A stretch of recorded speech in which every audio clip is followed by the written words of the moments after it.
چلیں بسم اللہ الرحمن الرحیم. حدیث 391. عن ابي هريره رضي الله عنه قال قال رسول الله صلى الله عليه وسلم اذا استيقظ احدكم من نومه فلا يغمس يده في الاناء حتى يغسلها ثلاثا فانه لا يدري اين باتت يده متفق عليه. حدیث 391 حضرت ابو ہریرہ رضی اللہ عنہ سے روایت ہے کہ رسول اللہ صلی اللہ علیہ وسلم نے فرمایا جب تم میں سے کوئی شخص نیند سے جاگے تو اپنا ہاتھ برتن میں نہ ڈالے یہاں تک کہ 3 مرتبہ اس ہاتھ کو دھو نہ لے، اس لیے کہ وہ نہیں جانتا کہ اس کے ہاتھ نے رات کہاں گزاری ہے. متفق علیہ. امام احمد ابن حنبل رحمہ اللہ تعالیٰ کے نزدیک صبح اٹھنے کے بعد برتن میں ہاتھ ڈالنا جائز ہی نہیں ہے جب تک کہ اسے 3 دفعہ دھو نہ لیا جائے. اس حدیث کو وہ وجوب پر محمول کرتے ہیں. باقی تینوں فقہا کے نزدیک یہ استحباب پر محمول ہے، تاکید پر معمول ہے، کیونکہ بعض ایک حدیث میں فلا یغمسن بھی ہے، ہرگز ہاتھ نہ ڈالے، تو یہاں ہرگز بھی تاکید کے لیے. وجہ اس کی یہ ہے کہ بھئی نیند جو ہے یا تو یہ حدث اصغر ہے یا حدث اکبر ہے. تو حدث اصغر اگر ہو انسان کو لاحق سچی مچی کا، جیسے پیشاب کوئی کر لیتا ہے، تو بھی برتن میں ہاتھ ڈالنے سے پہلے دھونا لازمی نہیں ہے کیونکہ ہاتھ پاک ہے. اور اگر حدث اکبر ہے تو بھی ضروری نہیں ہے، چلو سے پانی لے سکتے ہیں آپ. تو اس سے پتہ چلتا ہے کہ بھئی دوسری حدیثوں سے نا کہ یہ نہ اگر حدث اصغر ہے تو بھی حدث اکبر تو ویسے بھی نیند نہیں ہے. تو نبی صلی اللہ علیہ وسلم نے یہ حکم دیا نظافت کے قبیل سے اس کا تعلق کہ اس کا اہتمام کرنا چاہیے انسان کو صفائی کا، کہ ہاتھ میں اگرچہ اصل یہ ہے کہ وہ پاک ہے جب تک ناپاک ہونے کی دلیل نہ ہو. تو ہمارے پاس ناپاک ہونے کی دلیل تو نہیں ہے نا، تو یہ پاک ہی سمجھا جائے گا، لیکن نظافت سے اس کا تعلق ہے. اور خاص طور پر اس معاشرے میں جب آپ دیکھیں گے تو اس معاشرے میں ہر جگہ پانی دستیاب نہیں ہوتا تھا. بعض لوگ ڈھیلے سے استنجا کرتے تھے، ڈھیلے سے. تو اس میں اس کا گرم علاقے تھے عرب کے، اس میں اس کا امکان ہوتا تھا کہ پسینہ نکلے اور ہاتھ شرمگاہ پہ لگ جائے تو ہاتھ کے ناپاک ہونے کا خطرہ تھا. تو اس خطرے میں اس کی اہمیت اور زیادہ بڑھ جاتی ہے. چلیں، ماؤں نے بچوں کو یہ چیزیں سکھانا چھوڑ دی ہیں آج کل. ہماری دادی اللہ مغفرت فرمائے، کیونکہ وہ لوگ دنیاوی علوم تو جانتے نہیں تھے، دین ہی پڑھا تھا انہوں نے، تو اتنا زیادہ ہمارے گھر میں طہارت کا اہتمام ہوتا تھا نا. ہم کبھی کوئی بچہ یا کوئی بھی بڑا سوال ہی پیدا نہیں ہوتا تھا کہ کسی بالٹی میں ہاتھ ڈال دے جب تک دھو نہ لے. تو اب یہ چیزیں ختم ہو گئی ہیں. چلیں، گاؤں دیہاتوں میں ہوتا ہے، یہاں نہیں ہوتا. قال رسول الله صلى الله عليه وسلم اذا استيقظ احدكم من منامه فتوضا فليستنفر ثلاثا فان الشيطان يبيت على خيشومه متفق عليه. حضرت ابو ہریرہ سے روایت ہے رسول اللہ صلی اللہ علیہ وسلم نے فرمایا جب تم میں سے کوئی شخص نیند سے جاگے اور وضو کرے تو وہ اپنی ناک کو 3 مرتبہ چھڑکے، دھوئے، یعنی ناک کو 3 دفعہ صاف کرے. فلیستن کا معنی اچھی طرح جھاڑے اس کو، تاکہ اس کے اندر جو کھرن ورن جمی ہوئی ہے نکل آئے. اس لیے کہ شیطان اس کے خیشومہ میں رات گزارتا ہے. خیشومہ کہتے ہیں ناک کا جو نرم حصہ ہے نا اس کے اوپر، تو یہاں جہاں رطوبات جمع ہوتی ہیں تو اس میں شیطان رات کو گزارتا ہے. اب اس حدیث کا حقیقی معنی تو اللہ ہی جانے، کہ تو ظاہر ہے یہ کنایات ہوتے ہیں جس کا مفہوم محدثین بیان کرتے ہیں. بعض تو کہتے ہیں کہ اس شیطان رات گزارتا ہے وہاں پہ تو اس کے اثرات کو ختم کرنے کے لیے. بعض کہتے ہیں یہ تعبیر ہے کہ جب رات کو انسان سوتا ہے نا تو یہ ساری رطوبات ناک میں جمع ہو جاتی ہیں. تبھی دیکھو لوگ کیسے خراٹے لے رہے ہوتے ہیں. تو ناک میں وہ ساری رطوبات جمع ہو جاتی ہیں جس سے دماغ انسان کا خراب ہوتا ہے. تو صبح اٹھنے کے بعد اس کو ناک کو اچھی طرح سے صاف کر دینا چاہیے تاکہ وہ سارے شیطانی اثرات جو اس ناک کی کھرن کی وجہ سے دماغ میں پہنچے ہوئے ہیں وہ سارے نکل جائیں. چلیں، حدیث میں ہر وہ چیز جو انسان کے لیے نقصان دہ ہے اس کو شیطانی عمل سے ہی تعبیر کیا گیا ہے. جیسے احتلام حدیث میں آتا ہے شیطان کے اثر سے، حالانکہ احتلام تو ایک نیچرل ہے نا، ایک نیچرل چیز ہے نا. تو ضروری نہیں ہے کہ جو نیچر کے مطابق کام ہو رہا ہے وہ بھی، یعنی شیطان کا ہر کام نیچر کے خلاف ہو. حدیث کا جو مفہوم سمجھتے ہیں نا، جو مزاج، ہر ایسے کام کو جس سے انسان کو تکلیف ہوتی ہے اس کو شیطان کا اثر کہا گیا ہے. سمجھتے ہو؟ تو اس میں یہ جادو ٹونے والے ان حدیثوں کا غلط مطلب نکالتے ہیں اور احتلام کا علاج کرتے ہیں روحانی. کہتے ہیں یہ شیطان کی وجہ سے ہوتا ہے تو لہذا روحانی علاج ہوگا. یہ اس کا روحانی علاج نہیں ہے, اس کا اول تو علاج کی ضرورت نہیں ہے, تو نیچرل ہے, اور اگر بہت زیادہ ہو رہا تو جسمانی علاج کافی ہے, اس روحانی کے چکروں میں نہیں پڑیں آپ. جی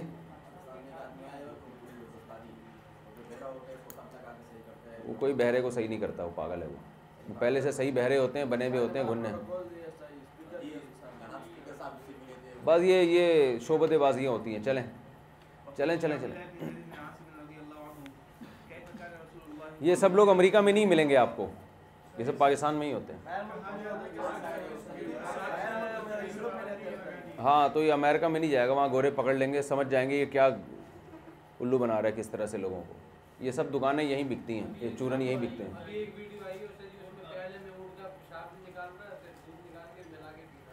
چلو کوئی بات نہیں, چلیں بھائی. 393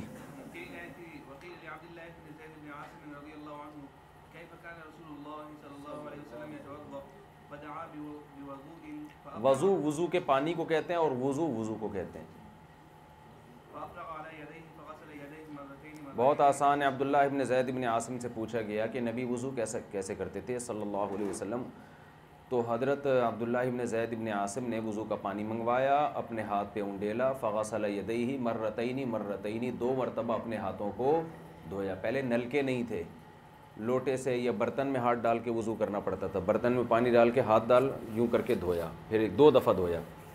ثم مضمض واستنثر 3, پھر قلی کی اور ناک میں پانی ڈالا 3 دفعہ, پھر اپنے چہرے کو دھویا 3 دفعہ, پھر اپنے ہاتھوں کو مرفقین تک دھویا 2 دفعہ. دیکھو ایسے پانی نکالا جاتا ہے, یوں ڈال کے پورے ہاتھ پہ پھیلا دیا, پھر 2 دفعہ کیا, 2 دفعہ بھی جائز ہے اس لیے. ثم مسح رأسه بيديه, پھر اپنے ہاتھ سے سر کا مسح کیا. فاقبل بهما وادبر اقبل بهما وادبر.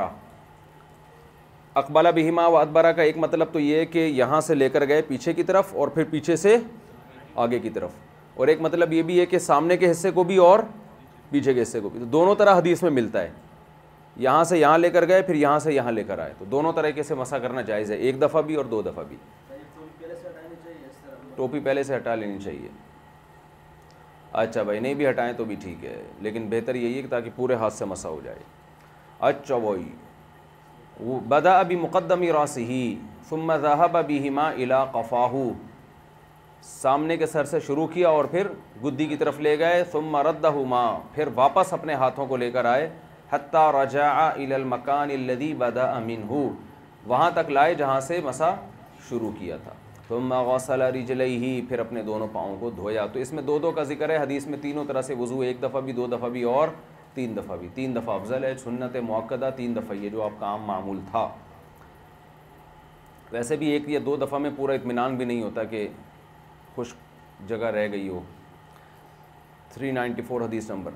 وفي المتفق عليه قيل لعبد الله بن زيد بن عاصم رضي الله عنه توضأ لنا وضوء رسول الله صلى الله عليه وسلم فدعا بإناء فأكفأ منه على يديه فغسلهما 3 ثم أدخل يده فاستخرجهما فمضمض واستنشق من كف واحد. ہاں یہ حدیث ہے, فمضمض واستنشق من كف واحد, 1 دفعہ میں قلی بھی کی اور اسی سے ناک میں پانی بھی ڈالا. تو نبی صلی اللہ علیہ وسلم سے یہ بھی ثابت ہے, چلو میں پانی لیا قلی کے لیے, آدھے پانی سے کلی اور یعنی یوں منہ میں لے کے یہیں سے ناک میں بھی لے گئے, تو یہ بھی حدیث سے ثابت ہے. ٹھیک ہے نا, دونوں طریقے جائز ہیں. افضل تو یہی ہے کہ الگ الگ چلو لے, جو کہ عام طریقہ ہے, اس میں پانی بھی زیادہ استعمال ہوتا ہے, صفائی زیادہ ہوتی ہے, لیکن اس طرح بھی جائز ہے. چلیں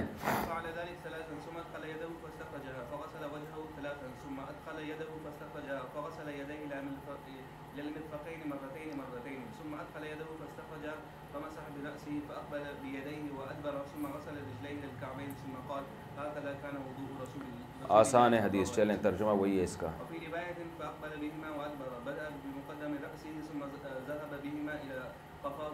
ثم ردهما حتى رجع إلى المكان الذي بدأ منه ثم غسل رجليه. وفي رواية فمضمض واستنشق واستنثر 3 ب3 غرفات من ماء. 3 چلوؤں سے آپ نے کلی کی اور ناک میں پانی ڈالا. جی, اور دوسری روایت میں 1 ہی چلو سے کلی بھی کی, ناک میں پانی بھی ڈالا. پھر چلو تو 3 ہی تھے, لیکن ناک کے لیے الگ اور منہ کے لیے الگ الگ چلو نہیں تھا. چلیں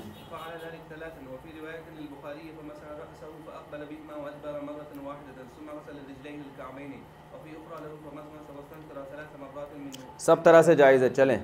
وعن عبد الله بن عباس رضي الله عنهما قال توضأ رسول الله صلى الله عليه وسلم مرة لم يزد عن نبی صلی اللہ علیہ وسلم نے ایک دفعہ وضو کیا, ایک ایک مرتبہ سارے اعضاء کو ایک دفعہ دھویا اور اس پر اضافہ نہیں کیا. یہ بھی جائز ہے, یہ بیان جواز کے لیے.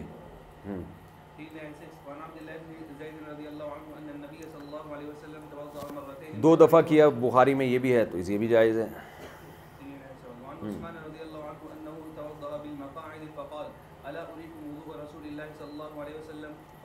حضرت عثمان نے مقاعد میں وضو کیا. مقعد یعنی لوگوں کے بیٹھنے کی جگہ, یعنی مسجد میں نہیں تھے بلکہ باہر پبلک پلیس پر. حضرت عثمان جو خلیفہ تھے انہوں نے لوگوں کو وضو کا طریقہ سکھانے کے لیے پبلک پلیس پہ بیٹھ کے وضو کیا کہ ایسے نبی وضو کیا کرتے تھے.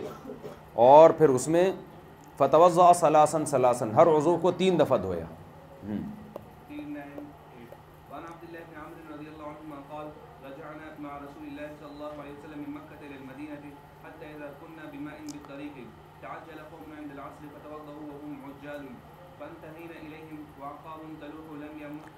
عبداللہ ابن عمرو رضی اللہ عنہ سے روایت ہے کہ ہم نبی صلی اللہ علیہ وسلم کے ساتھ مکہ سے مدینہ کی طرف جا رہے تھے. ہم جب راستے میں کوئی پانی کا مقام آیا تو لوگوں نے عصر کے وقت جلدی کی اور فتوضؤوا وهم عجال, انہوں نے جلدی کی اور انہوں نے وضو کیا اور بہت جلدی میں تھے وہ. فانتہینا الیہم, ان کے پاس ہم آئے تو دیکھا اعقابہم تلوح, ان کی ایڑیاں چمک رہی تھیں. لم یمسها الماء, ان ایڑیوں میں پانی نہیں پہنچا تھا. تو آپ صلی اللہ علیہ وسلم نے فرمایا ویل للاعقاب من النار, تباہی ہے ایڑیوں کے لیے جہنم کی آگ سے. اسبغ الوضو, وضو کو مکمل کیا کرو. اس لیے ایک بال کے برابر جگہ بھی خشک رہ گئی تو وضو نہیں ہوگا. چلیں.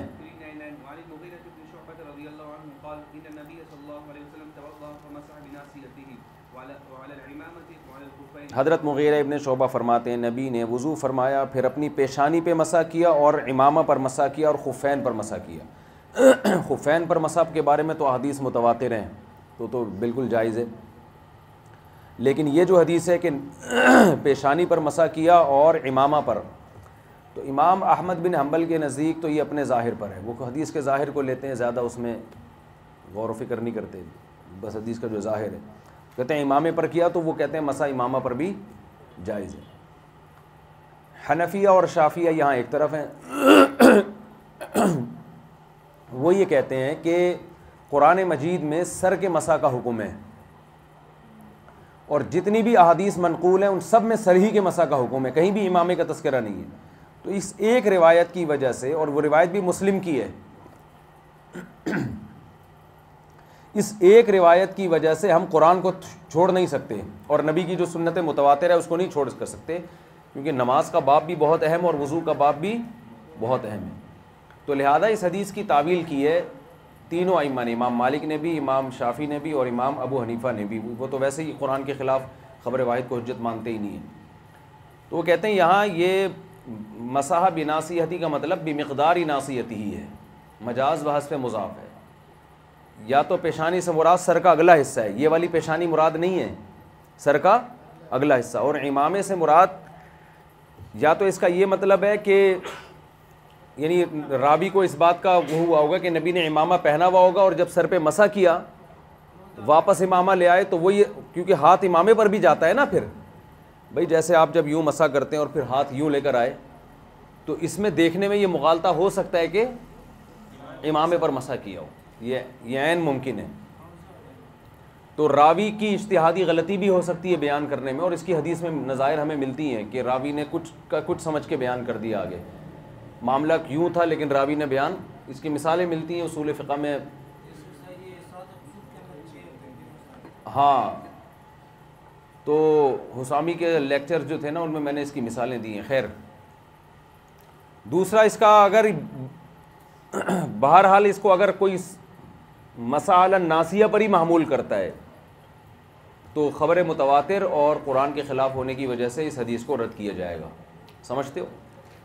اس لیے مسح امام شافعی کے نزدیک بھی اور حنفیہ کے نزدیک اور مالکیہ کے نزدیک بھی سر پہ ہی لازم ہے, پگڑی پہ مسح نہیں کر سکتے. اور دوسری بات یہ کہ مسح بناصیتہ میں جو ہے نا کہ پیشانی کے ساتھ, تو یہاں با امام شافعی کے نزدیک تبعیضیہ ہے, تو وہ اس کی یہ بھی تعویل کرتے ہیں کہ سر پہ بہت معمولی سے حصے پہ مسح کیا اور باقی پگڑی پہ کر لیا. تو اس سے ان کے مذہب کی تائید ہوتی ہے کہ تھوڑے سے سر پہ مسح کرنا بھی کافی ہے. امام شافعی کے ہاں یہی ہے نا کہ پورے سر کا مسح نہیں, اور حنفیہ کے ہاں کم سے کم چوتھائی سر کا مسح ضروری ہے. تو وہ بھی اس حدیث سے استدلال کرتے ہیں کہ مقدار ناسیہ پیشانی کے برابر, تو پیشانی کے برابر سر 1/4 بنتا ہے. تو اس میں حنفیہ نے اس با کو الصاق کے معنی میں لیا ہے اور شوافع نے تبعیض کے معنی میں لیا ہے. تو الصاق کے معنی میں ہو تو مقدار ناسیہ, اور اگر تبعیض کے معنی میں ہو تو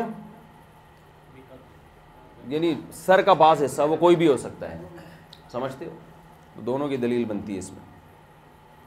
چلیں, باقی حنفیہ نے جو چوتھائی سر کا کہا ہے نا, اس کی ایک بڑی وجہ یہ بھی ہے کہ قرآن نے جب سر کے مسح کا حکم دیا, وَامْسَحُوا بِرُؤُوسِكُمْ, سروں کے ساتھ مسح کرو, تو یہاں بھی بات تبعیض کے لیے, تو قرآن نے اس کو مجمل رکھا ہے.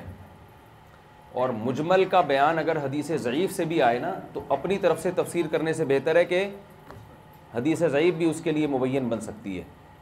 تو یہ تو پھر بھی حدیث صحیح ہے. تو یہاں اس حدیث میں جو ناسیہ کا مقدار, اس کو ہم معیار بنائیں, یہ زیادہ بہتر ہے اس سے کہ ہم 1/4 سر سے کم کو معیار بنا دیں. وجہ اس کی ہے کہ کسی چیز کا 1/4 وہ ایک معتد بھی حصہ ہوتا ہے, 1/4. اس سے کم میں اگر آپ جائیں گے تو وہ سر کا مسح ہی نہیں کہلائے گا. سمجھ رہے ہیں نا؟ کسی چیز کا مسح کا اطلاق اس پر ہوگا کہ اس کے معتد بھی حصے کا مسح کیا جائے نا. تو 1/4 کسی بھی چیز کا ایک معتد بھی حصہ ہوتا ہے. اس سے کم اس کا ایسا جز نہیں ہوتا جو قابل, بعض چیزوں میں 1/3 کو معتبر مانا جاتا ہے, بعض چیزوں میں 1/4 کو معتبر مانا جاتا ہے. 1/4 سے کم پہ اگر ہم جائیں گے تو وہ عرف میں سر کا مسح کہلائے گا ہی نہیں. سمجھتے ہو؟ اور عبادات میں ویسے بھی احتیاط کے پہلو کو ترجیح دی جاتی ہے. تو اس لیے احتیاط کا تقاضا بھی یہ ہے کہ 2-4 بال کا مسح کافی نہ ہو, بلکہ سر کا معتد بھی حصہ اس سے کور ہو جائے. چلیں, وعن عائشة رضی اللہ عنہ قال كان النبي صلی اللہ علیہ وسلم يحب التيمم لما استطاع في شأن كله. کیا بول رہا ہے بھائی؟ مالکیہ استیعاب رأس کے قائل ہیں. مالکیہ استیعاب رأس کے قائل ہیں. وہ کہتے ہیں کہ پورے سر کا مسح ضروری ہے. اس کی دلیل یہ ہے کہ قرآن نے وَامْسَحُوا بِرُؤُوسِكُم میں بات تبعیض کے لیے ہے, یہ کوئی یقینی نہیں ہے. بازائدہ بھی ہو سکتی ہے, الصاق کے لیے بھی ہو سکتی ہے, اور حدیثوں میں بھی ہے کہ آپ نے پورے سر کا ہی مسح کیا ہے.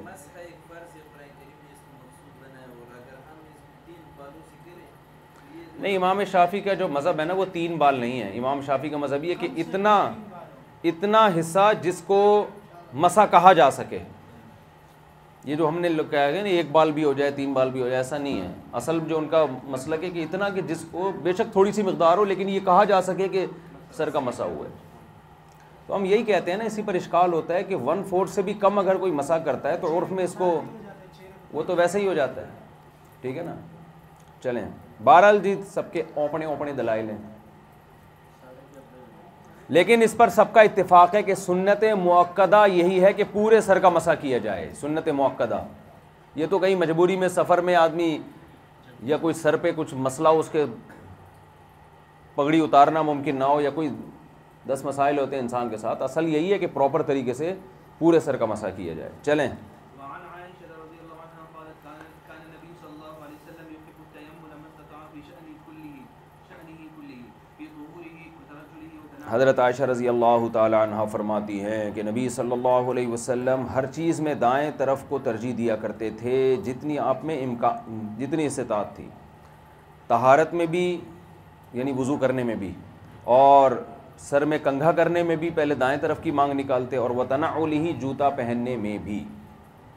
لیکن ان چیزوں میں مستطاع کا لفظ بتا رہا ہے کہ جہاں استطاعت ہو وہاں ہے, جہاں استطاعت نہ ہو کیا مطلب کوئی جلدی ہو, کوئی ٹرین نکلنے کا خطرہ ہے, ٹرین چل پڑی اور آپ کو دایاں جوتا مل نہیں رہا اور بایاں پہن نہیں رہے آپ کہ پہلے دایاں پہنوں گا پھر بایاں پہنوں گا, تو یہ غلط ہو جائے گا. بھائی جو ملے پہنو, بھاگو, بھلے جوتا چھوڑ ہی دو. ٹھیک ہے نا؟ لوگ کھڑے ہوئے ہیں, لائن لگی ہوئی ہے, پیاس لگ رہی ہے, سبیل میں لوگ کھڑے ہوئے ہوتے ہیں نا, بعض دفعہ شدید پیاس ہے اور آپ پانی کی 6 سنتیں پوری کر رہے ہو وہاں بیٹھ کے. لوگ کھڑے ہوئے لائن میں, بھائی پیو, ایک گھونٹ میں سارا پانی پیو, نکلو آگے, دوسرے کو موقع دو. آپ کہہ رہے ہیں بسم اللہ الرحمن الرحیم, پہلے بیٹھے, قبلے کی طرف رخ کیا, قبلہ رخ تو سنت نہیں ہے اس نے، لیکن ایک بہت زیادہ تمیز سے پھر آپ نے دعائیں پڑھی ساری، پھر یہ تو بہت ٹائم ہو جائے گا بھائی. چلو آگے.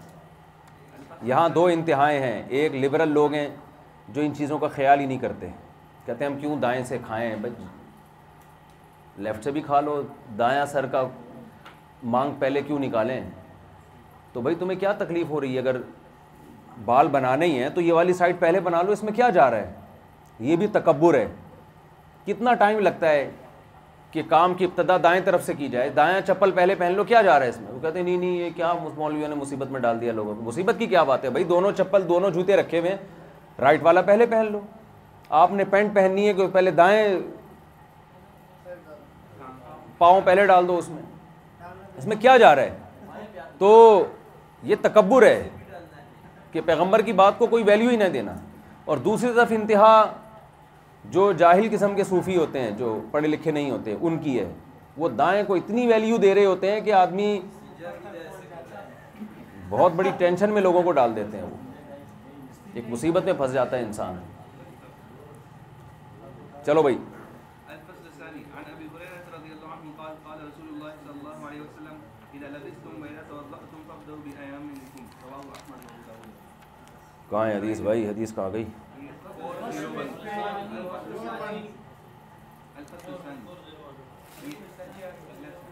حدیث نمبر 401 صفحہ ہی الٹ گیا. ہاں، نبی صلی اللہ علیہ وسلم نے فرمایا جب تم لباس پہنو اور وضو کرو تو دائیں طرف سے شروع کیا کرو. آپ صلی اللہ علیہ وسلم کھانے پینے میں بھی دائیں لوگوں کو ترجیح دیا کرتے تھے. کوئی چیز بچ جاتی تو جو دائیں طرف ہوتا اس کو پہلے پلاتے. چلو بھائی، حدیث میں آتا ہے صف میں بھی جب دونوں طرف کی صفیں برابر ہو نا تو دائیں طرف کھڑے ہونا زیادہ فضیلت رکھتا ہے. وعن سعيد بن زيد رضي الله عنه قال قال رسول الله صلى الله عليه وسلم لا وضوء لمن لم يذكر اسم الله عليه. حضرت سعید ابن زید فرماتے ہیں نبی نے فرمایا جو اللہ کا نام نہیں لیتا وضو سے پہلے اس کا وضو نہیں ہے. تو یہ کمال نفی پر محمول ہے کہ وضو کا پورا ثواب نہیں ملتا، جیسے کہ آخر میں ایک روایت آ بھی رہی ہے، اس لیے وضو سے پہلے بسم اللہ پڑھنی چاہیے. چلیں.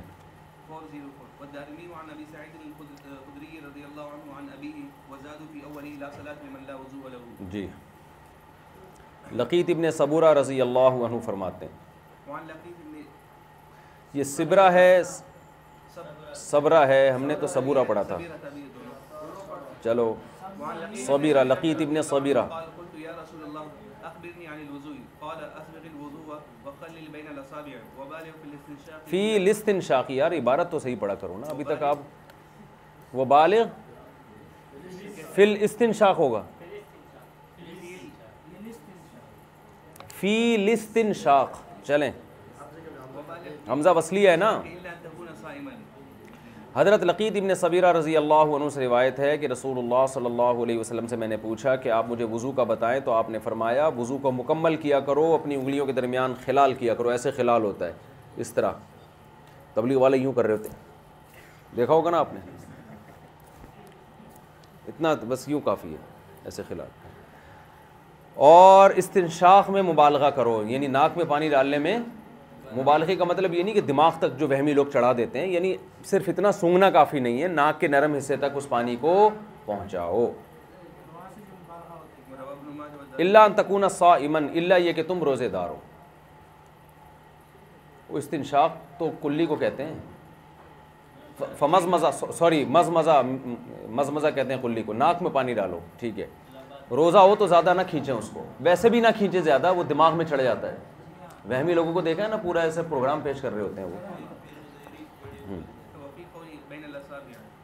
جی، حدیث نمبر 409 وعن 406. رضي الله عنهما قال قال رسول الله صلى الله عليه وسلم اذا توضأت فخلل اصابعك يديك ورجليك رواه الترمذي. حضرت عبداللہ بن عباس رضی اللہ عنہما سے روایت ہے، رسول اللہ صلی اللہ علیہ وسلم نے فرمایا جب وضو کرو تو اپنے ہاتھوں اور انگلیوں کے درمیان خلال کیا کرو. پاؤں کی انگلی میں بھی خلال سنت ہے. چلیں. وعن المستورد بن شداد رضي الله عنهما قال رأيت رسول الله صلى الله عليه وسلم إذا توضأ يدلك أصابع رجليه. آپ رگڑ رہے تھے اپنے پاؤں کے انگلیوں کو خنصر چھوٹی انگلی سے، تو بائیں ہاتھ کی چھوٹی انگلی سے خلال ہوتا ہے. چلیں. وعن أنس رضي الله عنه قال كان رسول الله صلى الله عليه وسلم إذا توضأ أخذ كفا من ماء فأدخله تحت حنكه فخلل به لحيته تحت حنک ہی، وضو کے بعد آپ نے چلو بھر پانی لیا، اور حنک کہتے ہیں ذقن کے نیچے کا حصہ، اس کے تحت، یعنی حنک تو منہ کو اندر کے حصے کو کہتے ہیں، لیکن تحت حنک ہی کا معنی تھوڑی کے نیچے کا حصہ، یہاں آپ نے پانی یوں کر کے ڈالا اور پھر انگلی سے ایسے خلال کیا، ایک دفعہ خلال کافی ہے. چلیں، وقال هكذا امرني ربي. اور آپ نے فرمایا اللہ نے مجھے، میرے رب نے اسی طرح حکم دیا ہے. جن کی ایک مجھ سے کم داڑھی ہوتی ہے وہ خلال بھی ممکن نہیں ہے ان کے لیے، سمجھ رہے ہو نا؟ اس لیے پتہ چلتا ہے کہ نبی کی داڑھی بڑی تھی اور بڑی ہی داڑھی رکھنے کا حکم دیا ہے جس میں خلال ہو. چلو، وعن عثمان رضي الله عنه ان النبي صلى الله عليه وسلم كان يقلل لحيته رواه الترمذي والدارمي. حضرت عثمان فرماتے ہیں نبی اپنی داڑھی کا خلال فرمایا کرتے تھے. داڑھی کے خلال کے وقت مرد کی الگ ہی وجاہت ہوتی ہے اس میں. یہ داڑھی کے جو بال ہیں نا، یہ الگ نور پیدا کرتے ہیں انسان کے، مرد کے چہرے پہ. چلو چلو آگے، وعن ابي حية رضي الله عنه چلیں چلیں چلیں. وعن ابي حية آپ کا مذاق اڑا رہے ہیں کیوں؟ اچھا چلو یار، چلیں چلیں چلیں. قال رأيت عليا توضأ فغسل كفيه حتى أنقاهما ثم مزمز ثلاثا واستنشق ثلاثا وغسل وجهه ثلاثا وذراعيه ثلاثا ومسح برأسه مرة ثم غسل قدميه الكعبين ثم قام فأخذ فضل طهوره فشربه وهو قائم ثم قال أحببت أن أريكم كيف كان طهور رسول الله صلى الله ان عليه وسلم اریکم ان اریکم. أن أريكم. ابو حیا فرماتے ہیں کہ میں نے حضرت علی کو دیکھا کہ آپ نے وضو کیا، فغسل کفیہ حتی انقاہما، آپ نے اپنے دونوں ہاتھوں کو دھویا یہاں تک کہ اچھی طرح صاف کیا، صرف پانی نہیں بہایا بلکہ اچھی طرح سے ان سے میل کچیل کو ایسے کر کے نا جیسے صاف نہیں کر رہے ہوتے، اس طرح آپ نے صاف کیا. ثم مضمض ثلاثا واستنشق ثلاثا، 3 دفعہ کلی کی، 3 دفعہ ناک میں پانی ڈالا اور 3 دفعہ چہرہ دھویا، 3 دفعہ اپنے بازو اور 1 دفعہ مسح کیا، پھر اپنے پاؤں کو دھویا کعبین ٹخنوں تک.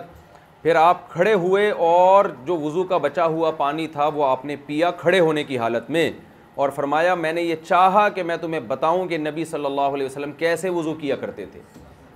تو کھڑے ہو کر پانی کیوں پیا اور بچا ہوا وضو کا پانی کیوں پیا؟ یہ کوئی سنت عمل نہیں ہے وضو کا بچا ہوا پانی پینا، اور کھڑے ہو کر پانی پینا بھی سنت نہیں ہے. نبی صلی اللہ علیہ وسلم نے منع کیا ہے، حدیث میں آتا ہے نہا رسول اللہ صلی اللہ علیہ وسلم عن الاکل والشرب قائما، آپ صلی اللہ علیہ وسلم نے کھڑے ہو کر کھانے پینے سے منع کیا.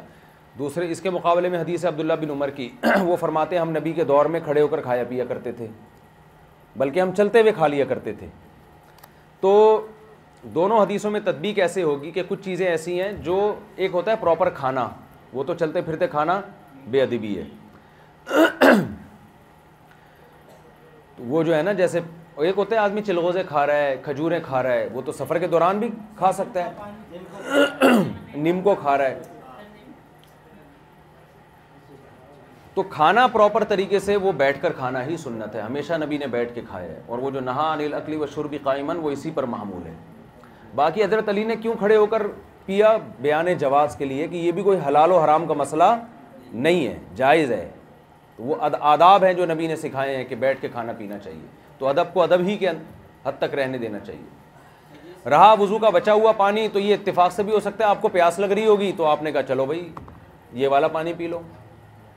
راوی تو ہر چیز بیان کر دے گا نا، اب وہ اتفاق سے. اور یہ بھی ہو سکتا ہے کہ برکت کی نیت سے پیا ہو کہ بھائی جس پانی سے وضو کیا ہے اس پانی سے ایک عبادت کا عمل ہوا ہے تو اس پانی میں بہرحال برکت ہے، تو تبرکن وہ پانی پی لو، تو یہ بھی ٹھیک. ہاں پانی مستعمل ہو گیا، لوگ برا نہ سمجھیں، تو مستعمل تو ہوا نہیں ہے نا، مستعمل تو وہ پانی ہے جو آپ کے چلو ضائع ہونے سے بچا رہے. چلو وعن ابي خير قال نحن جلوس ننظر الى علي حين آئندہ اس کی جب شرح لکھی جائے تو اس میں ایک لفظ بڑھا دیں ضائع ہونے سے بچانے کا، اور ان کا نام لکھ دیں کہ انہوں نے کہا ہے یہ. چلیں وعن ابي خير قال نحن جلوس ننظر الى علي حين توضا فادخل يده اليمنى فملأ فمه فمضمض واستنشق ونثر يده اليسرى فعل هذا 3 مرات ثم قال من سره ان ينظر الى طهور رسول الله صلى الله عليه وسلم فهذا طهوره رواه الدارمي. حضرت عبد خیر فرماتے ہیں کہ ہم بیٹھے ہوئے تھے، ہم حضرت علی کو دیکھ رہے تھے، حضرت علی کے خاص شاگردوں میں سے ہیں کہ کیسے وہ وضو کرتے. دیکھو تابعین کا جو علم تھا نا وہ روایت پر مبنی نہیں، مشاہدے پر مبنی تھا، اس لیے تابعین کے علم کو بعد والوں پر ترجیح دی جاتی ہے.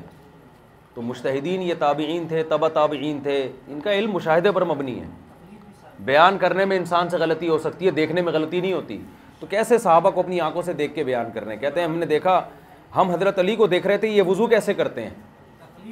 ہاں فادخل یدہ الیمنی فملأ فمہ، آپ نے دائیں ہاتھ ڈالا پانی میں اور منہ بھر کے قلی کیا آپ نے. فمضمض واستنشق، ناک میں پانی ڈالا. ونثر بیدہ الیسری، اور ناک کو بائیں ہاتھ سے پھر صاف کیا، جھڑکا. سمجھتے ہو؟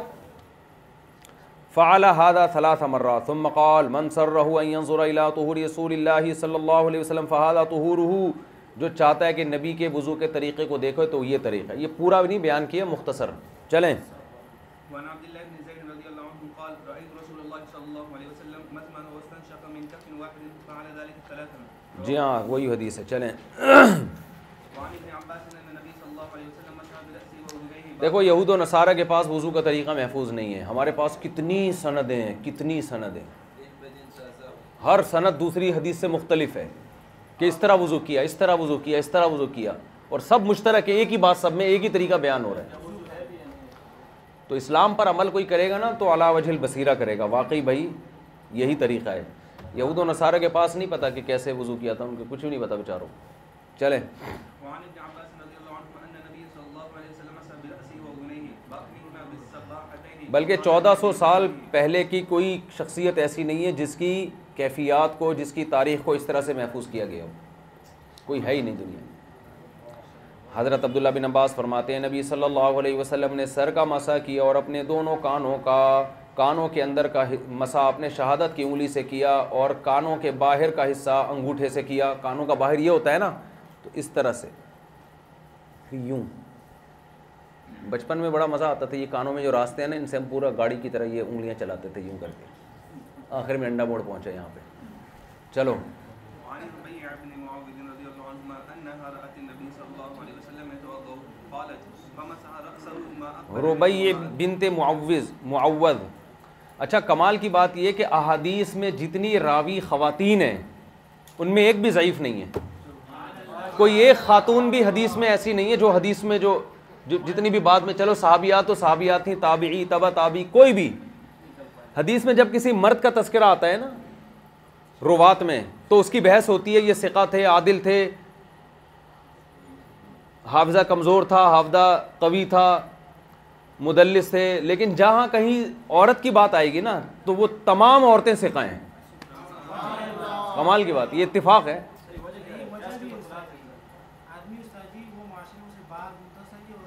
خواتین نے حدیث کے معاملے میں نبی پر جھوٹ گڑھا ہی نہیں ہے. یعنی محدثین کو کوئی ایک خاتون ایسی نہیں ملی جنہوں نے وضع حدیث کا کام کیا ہو. کمال ہے، یہ ہریانگی کی بات ہے. چلو آگے.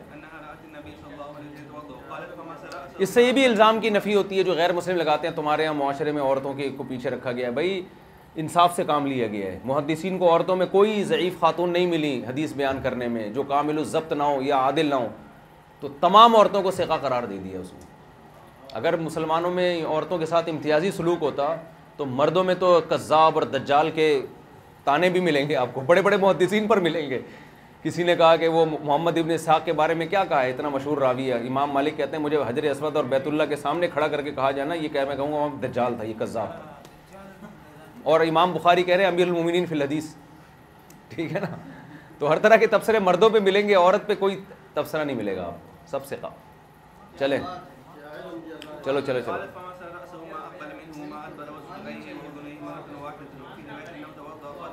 ربیع بنت معوذ فرماتی ہیں کہ انہوں نے نبی صلی اللہ علیہ وسلم کو دیکھا وضو کر رہے تھے تو آپ نے سر کا مسح کیا، ما اقبل منہ وما ادبر، جو سامنے کا حصہ بھی اور پیچھے کا حصہ بھی. وصدغیہ، کنپٹی، واذنیہ، یہ یعنی یہ حصہ اور کانوں کا یہ حصہ بھی. چلیں.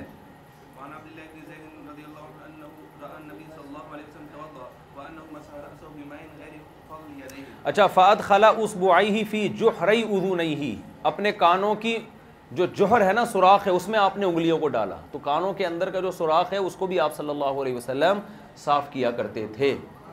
آج تنکا لے کے گھما رہے ہوتے ہیں، دوسرے کو میل دکھا رہے ہوتے ہیں اپنا. یہ بھی بڑی، میں نے دیکھا بعض لوگ مجلس میں بیٹھے ہوئے ہیں اور تنکا گھما کے نا میل نکال کے، بھائی بندہ سامنے بیٹھا ہوا ہے اس کو کیوں دکھا رہے ہو یار. یہ چلیں. کئی لوگوں کے تو تنکے کانوں میں چلے گئے، آج تک نہیں نکلے ہیں. وہ سائنسدان پریشان ہے، گیا کہاں پہ. کانوں میں تنکے گھما کے نا غائب ہی ہو گئے تنکے. چلو پھر پھر گٹر والے کو بلوایا, بھنگی کو بلوا کے صفائی کروا رہے ہیں. اتنے گندے ہو گئے بعض لوگوں کے کام, بھنگیوں کو بلا کے صفائی کرواتے ہیں.